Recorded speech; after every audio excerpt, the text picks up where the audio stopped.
Welcome back. This is episode 7 of Property School. This week we are looking at the concept of build-to-rent developments, what they are, why we can expect to see more of them, and the pros and cons.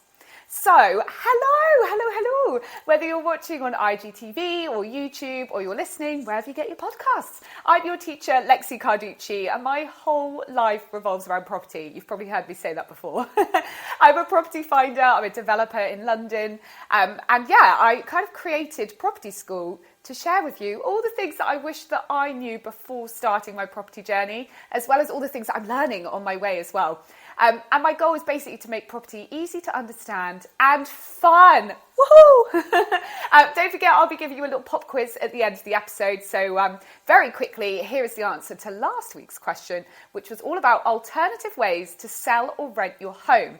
So the question was, how do online agencies make their money? I gave you multiple choice, so I was trying to make it easy. So A was charge a percentage of the sale, or B, charge a flat fee and or add-ons. And the answer was B. So they charge a flat fee and or add-ons. Now, if you want to find out more about that, obviously go and watch last week's episode, which was all looking at like online agents and are they a way to go, basically? Can you actually sell your home for free? I answered that in last week's episode, so go check that out. Anyway, so let's crack on with today's topic, which is all about the build-to-rent developments. So you might have heard about this. You may have heard the term flying around. As A, there have been loads of news stories about well-known, like non-property related companies entering the space, which I will go through in a sec. And B, we've seen an increase of their presence, particularly around cities such as London, Manchester, Cardiff, Liverpool, which is where you'll find loads of these build-to-rents. So first of all then, what actually is build-to-rent? So like I said, you may have heard of it before, and you may have heard of it referred to as B2R, as that is the kind of property strategy. So if you hear people talking about strategies, they might say B2R, which is build to rent. Well, it kind of does what it says on the tin, I guess.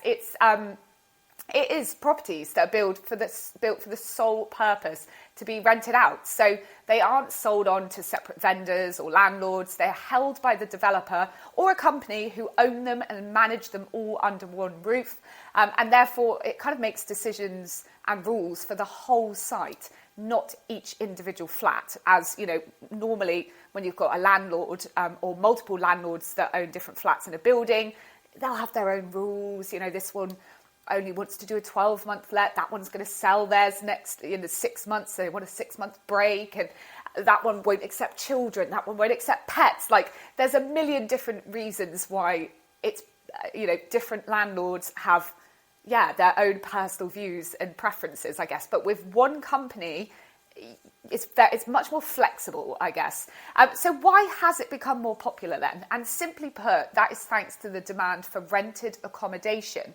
So research shows that in the past 10 years, the number of UK residents renting has doubled.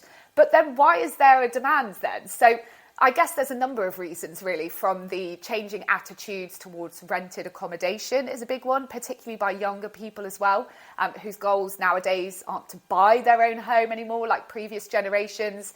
In fact, research suggests that 1 in 3 millennials will stay in private rented accommodation beyond retirement. It's the world, it's changing, isn't it, in so many ways, and this is just one of them. So there's also the obvious issue of lack of affordable property to buy, and the ever-increasing house prices as well obviously come into effect here too. Basically meaning renting is becoming a way of life and not a short-term step that people are using before they get onto the property ladder. But build to rent isn't a brand new concept. In fact, I think the first time that we really heard this or saw this was back in 2012. You might remember when the Olympic Village was created in Stratford, where the properties were actually built for the athletes to stay in, which was quite cool, wasn't it? But these properties were always part of the plan to be part of this build to rent concept. So they were built, okay, they were going to be for the athletes then, but then afterwards they were going to be this build to rent concept. I know, it's super interesting. So that's kind of the first time that I really thought about build to rent.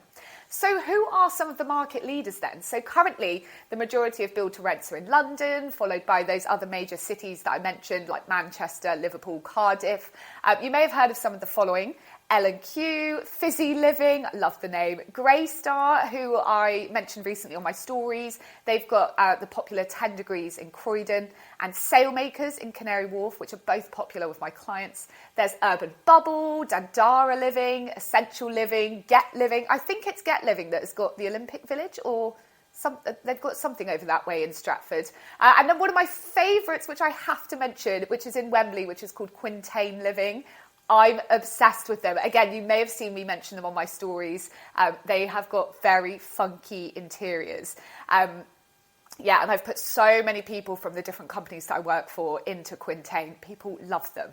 But yeah, let's look at the pros and cons then. So if I was single and I just moved to a city, I would 100% take something in a build to rent development. No doubt about it. I just think it's such a good way of getting to know people, because one of the biggest pulls of build to rent is the community that they create. So they've got various like communal areas, like kitchens, living spaces, cinemas, roof gardens, terraces, and also a lot of them offer like social events, which is pretty cool, like movie nights, fitness classes, quizzes, various workshops for residents. So yeah, they're a really, really good way to meet people, if that's kind of, which is, I guess, is one big thing that you want if you're moving to a new city. And like a lot of my clients that are moving countries, like to meet different people, is probably one of the biggest pulls. In fact, a lot of people stay put in these build to rent developments because that's where all their friends are. They don't want to move. Everyone's there. So they want to stay on, which is kind of a little tactic, isn't it? So many of these build to rents also have gyms. They've got games rooms. If you looked at my stories the other day that I put up with Grainger, 10 Degrees in Croydon, they have like a pool table that's communal. Really cool. A lot of them have concierge on site too. So they're kind of like these safe little communities, really. And as the need to work from home increases, a lot of the build to rents have work from home spaces or like a designated work zone. They've even got meeting rooms that are available if you have meetings at home, or you kind of want to invite people round to have a meeting. They've got like big tables and spaces that they can close off, which is, yeah, it's just useful, isn't it? It's forward thinking. Another perk is that they are super modern. They're brand new. So you get a really well maintained and in working order apartment. They also often team up with like really decent furniture companies. Quintain used to team up with John Lewis. I don't know if they still do, but that's who their like furniture provider was, to provide furniture. But equally, they also offer unfurnished options too. So again, bringing in that flexibility. The biggest thing that it comes back to is the fact that they're owned and managed by one company. So many even have like a management team on site. So if something went wrong, whereas, you know, they're downstairs pretty much, they're on site, they're on the development. Whereas we all know that with private landlords, they can sometimes be hard to reach if you're renting directly through them. They might be abroad. This basically means that, yeah, they can create the rules themselves, unlike when I was mentioning earlier, like other modern blocks which are sold as leaseholds to individuals, where you end up with different landlords asking different prices, offering different things and kind of creating their own rules. And then the freeholder putting like a blanket clause in place, like no pets. That's why you get a lot of like purpose-built developments where all the flats are leasehold, but the overall freeholder has said in the head lease, no pets. Yeah. So it means that the build to rents are often suitable for like the whole demographic, from young workers, families, sharers, which a lot of landlords won't have, and even those with pets, whereas other landlords might say no to all those things, like we said before. So yeah, still going with the pros here, and oh, excuse me, we're like too excited. Really like choked. Also, yeah, unlike the rest of the private rented sector, where the majority of landlords are like buy-to-let landlords who could up and sell at any minute or want to terminate a contract at the end of a tenancy, which on like a standard AST, assured short hold tenancy. If you don't know what that is, go and check out my property jargon episode. So yeah, an AST would be 3 years maximum, whereas build to rents offer, like, again, more flexibility in rental lengths as well. So they seem to be happy to accommodate shorter 6-month contracts, or obviously longer ones as well. So for the renter, that makes it a really safe option if you're looking to rent long term without having to worry about like massive unexpected rent increases or being asked to leave. Yeah. Again, it's owned by one company. I keep going on about that, but that is like the biggest pull. And they're increasingly creating like renting options within the development to be inclusive of all, such as having a certain number of units that are adapted for disabled living, blocks for the over 55s, and allowing pets and children, and also setting aside affordable housing. Whereas your typical buy-to-rent private landlord would be looking at appealing to the masses. So they'll ignore all those things because they want to appeal to, the masses and the majority, I guess. And that's why they don't alter their properties for people that are disabled, because they might not see that there's a need to. Whereas these build-to-rents, that's something that they offer, which is great. So, I'm just going to read out as an example, because I mentioned them earlier, what they offer at Quintain Living, my favourite one in Wembley. Like I said, I work with them a lot, and this is in no way affiliated or sponsored by them or anything like that. I just love them. So they currently have 8 buildings, each of which has like a different style. So they've got like Scandi inspired, they've got New York warehouse vibes. They're pretty cool. So here are all the things on their website that they offer, and I'm just going to like bang these out. So no deposits or hidden fees, utilities are set up for you ready to go. You get free supervised Wi-Fi, secure and flexible tenancies, like we said, a cared for neighbourhood, gyms and fitness spaces, 24-hour support, resident events, residents app, which is pretty cool. I like that. Bike storage, and then social spaces as well, like we said. Then for an additional amount, you can add parking, guest parking, or have a pet. They also offer discounts for various places as you're a resident. So like local shops and things like that, you get a discount for being part of Quintain. I know, it's so good. So it sounds perfect, doesn't it? But like with anything, there are always downsides. I'm here to highlight them as well. The biggest being that they can be costly as you're paying for all those conveniences and facilities. Although I will say that that is based on research, and I actually personally think that they're really good value for money, if I'm honest, because of all those things that you get in it, and you're kind of paying the same as, or maybe slightly higher than other things that are around. So I don't think they're bad, but that's personal opinion.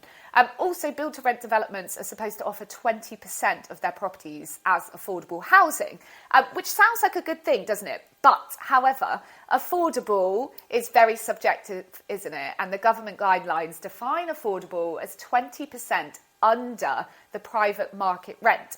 But like we said before, as the developers or the owners themselves are determining the private market rent in these build-to-rents, which research shows is higher on average than comparable properties, well, is that still going to end up being affordable? It's really just discounted, in my opinion.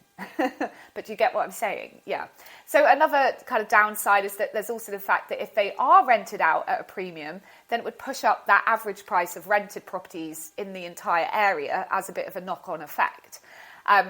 So things to think about. And then finally, there's the worry that because this is like a relatively new concept, we haven't seen the potential like repercussions further down the line if these developments were ever put up for sale and what the outcome of that would be. A few things to think about, few things to kind of keep our eye on as we see more and more build-to-rents and as they go through time. So, watch this space, I guess. So to finish up, I mentioned at the beginning some companies who aren't necessarily in the property sector that are moving into this space. So who are they? Well, we've seen in the news recently 3 big names that are set to get involved in build-to-rent, including John Lewis, who have plans to build 10,000 rental homes over the next decade, Lloyds Bank, who are aiming for 50,000, and their first site has been revealed as Flatton Keys in Peterborough. And then Worthing Council has given the go-ahead for 162 flats by the retailer giant IKEA to provide affordable housing. IKEA put my teeth back in. IKEA joint owns a company. Now, I don't know if it's pronounced Boklok, something like that. It's spelled Boklok. But let's call it Boklok, with construction firm Skarska. It's awful that I don't know how to pronounce these things. Skarska, who specialise in factory-built modular housing that can be constructed at a low cost. So there's some people entering the game, which is kind of kicking off as we speak. But all in all, an exciting development, no pun intended, in the UK property market. I personally would love to own a build-to-rent, like goals. Obviously, it would be pet-friendly. Yep, and obviously there'd be some pink in there. I'd kind of make it like an Art Deco, like Miami beachfront vibe. That, to me, would be the dream. But there we go. Oh, there's the bell. So time for this week's question. So name one positive of the build-to-rent developments. That is your question this week. There you go. And all those things that I mentioned, like what I actually do in the property industry, property jargon, can you actually sell your home for free? I've covered everything. So go and check out the rest of Property School on IGTV, on YouTube, or wherever you get your podcasts. And I'll see you soon. Ciao.